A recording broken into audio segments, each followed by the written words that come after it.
I don't know what to say in this intro. I can't possibly clear another spider. Little spider! Spider! Goddamn spiders!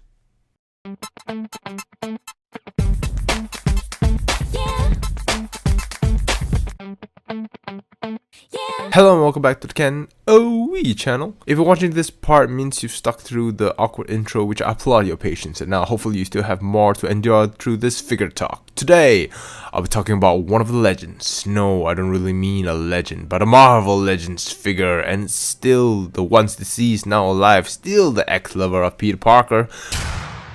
Marvel Legends Spider-Gwen.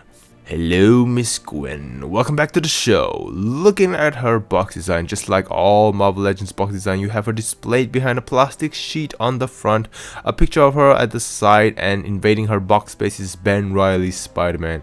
And also at the back of the box, you also have Spider-Gwen. And also once again invading her space at the back there, like a creepy dude stalking her, is Ben Reilly's Spider-Man. I just realized that the box doesn't say Spider-Gwen, instead it reads Edge of Spider-Verse. I guess that's why you have Ben Reilly photobombing her box design.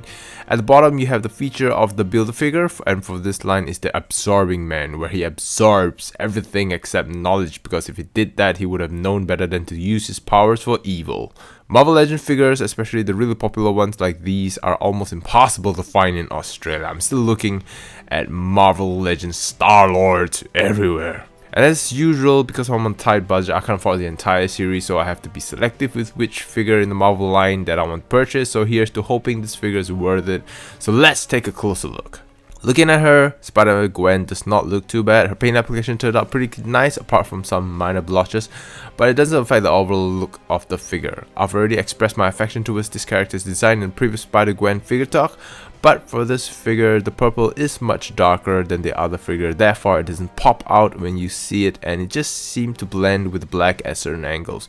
However, the saving grace is the light blue webbing, which helps distinguish where the purple and blacks are, but even the light blue on the webbing and the green on the feet is darker than the other figure.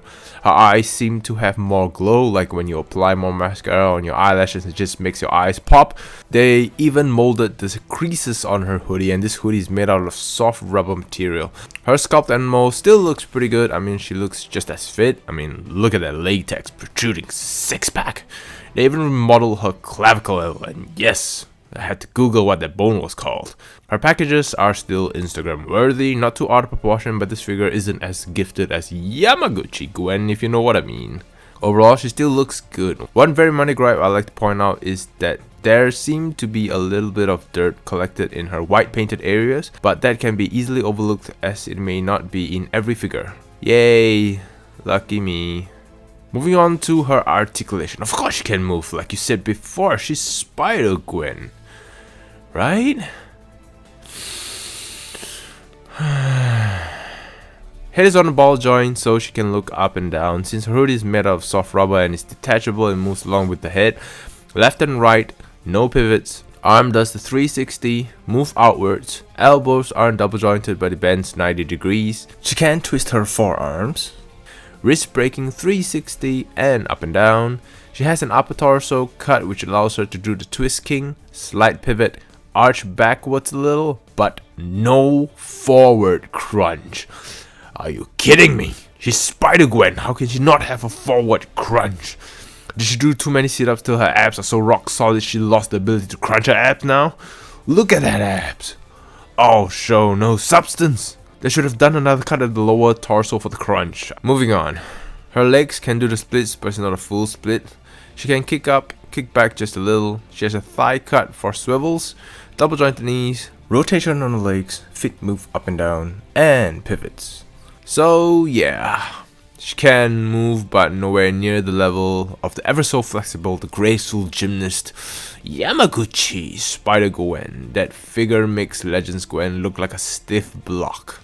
Moving on to the hall of accessories. Spider-Gwen comes with an interchangeable hoodie. Yes, you have one where it's covering her head and another where it's down.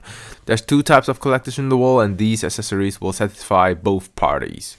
She also comes with an interchangeable head, and unlike Yamaguchi Gwen, this one looks more American, you know, bigger eyes, bigger lips. What I meant to say was more comic accurate.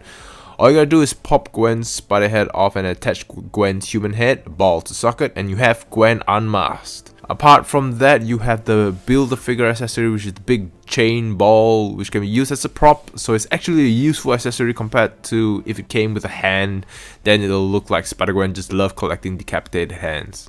And here's a high comparison between Yamaguchi and Legends Gwen, and it looks like Legends is just slightly on the shorter side. So, in summary, I still think that Spider-Gwen is still an okay figure. The deal breaker for me is definitely the absence of app crunch. I believe that factor, however small, makes a huge difference in making a great action figure. I believe this figure still fulfills the needs of collectors wanting a Spider-Gwen figure but on a budget. It looks the part, has a decent amount of articulation if you can overlook the non-existent app crunch, and the necessary accessories, which are the interchangeable heads, though I would have liked more interchangeable hands, but like I said before, this will do for a budget figure. I believe this figure could have been done better, and Hasbro should relook into their female character designs and put in more tender loving care.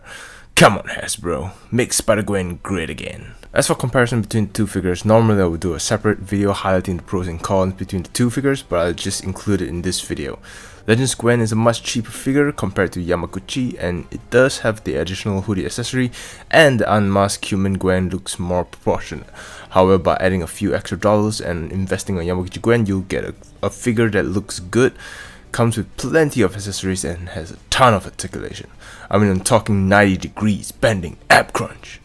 So in my humble opinion, I believe Yamaguchi Gwen edges out Legends Gwen. However, I'd like to hear your opinions as well. If you agree or disagree with me, I'd like to know. Share it with me in the comment section down below. Do you think Legends is better, or Yamaguchi, or neither? Share it with me, share it with the world. That pretty much concludes this figure talk. I really hope you guys enjoyed this video. Leave a like if you do and share it around, so hopefully it reaches to Hasbro one day, and hopefully they'll take note and keep producing better quality figures in the future. Thank you guys very much for watching. I really appreciate it. I hope you guys are embracing the inner kid within you and having fun. And as always, I'll see you guys at the next video. Click here to enjoy more videos.